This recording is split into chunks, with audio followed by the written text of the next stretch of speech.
prayers at the main praying sites, that is the Catholic Shrine, the Anglican Shrine, and the Munyonyo Basilica.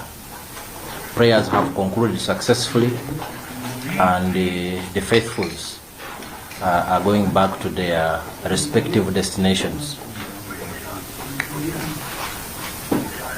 So I think we commend the security services for again pulling off this momentous event. We know that it involves multitudes of worshippers and faithfuls in their millions, and we have yet again delivered safety to all who turned up for prayers today.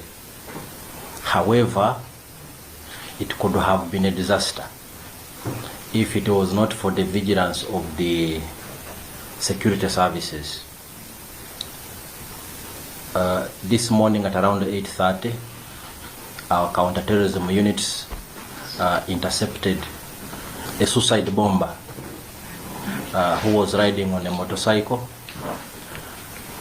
We intercepted her 600 meters from the Munyonyo Basilica, and that was the ultimate target. If she had managed to infiltrate through, I think we would be talking about a different story now. But we engaged them, and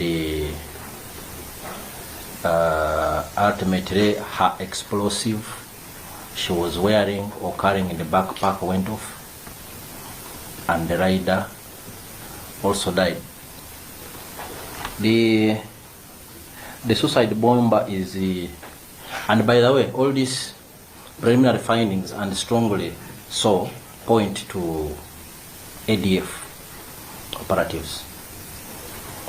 This lady, the suicide bomber, has been in our custody before in 2023. I think it was October, and we interrogated her because she had links to ADF. She was known as Aisha Katushabe, also known as Biarohanga Sumaya, also known as Kabonesa, in her 20s. Intelligence findings show that her husband called Muzaffar was killed by our counterterrorism forces in 2021. He was among the group who wanted to bomb the funeral and mourners of the late Deputy Inspector General of Police, Paulo Kechi. That time we arrested some suspects and some were killed. We also know that she was a daughter to Abdul Shakur.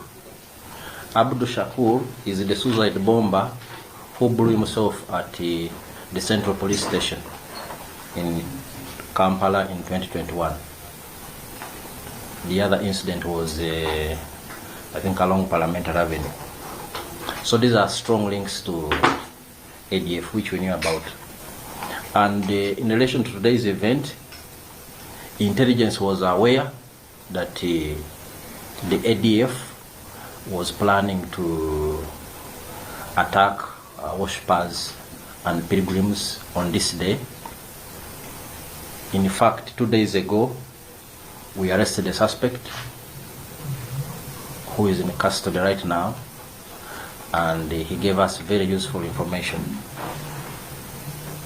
We found him with laptops and several rounds of ammunition, and the interrogations are still taking place. So we had strong links, and our people on the ground today, we are very vigilant and aware, and we congratulate all the security forces today who are in the field, the UPDF, the Uganda Police Force, and the intelligence services, for preventing a catastrophe. we could have been talking about many people dead and injured today, and the entire city would have been in a panic and confusion.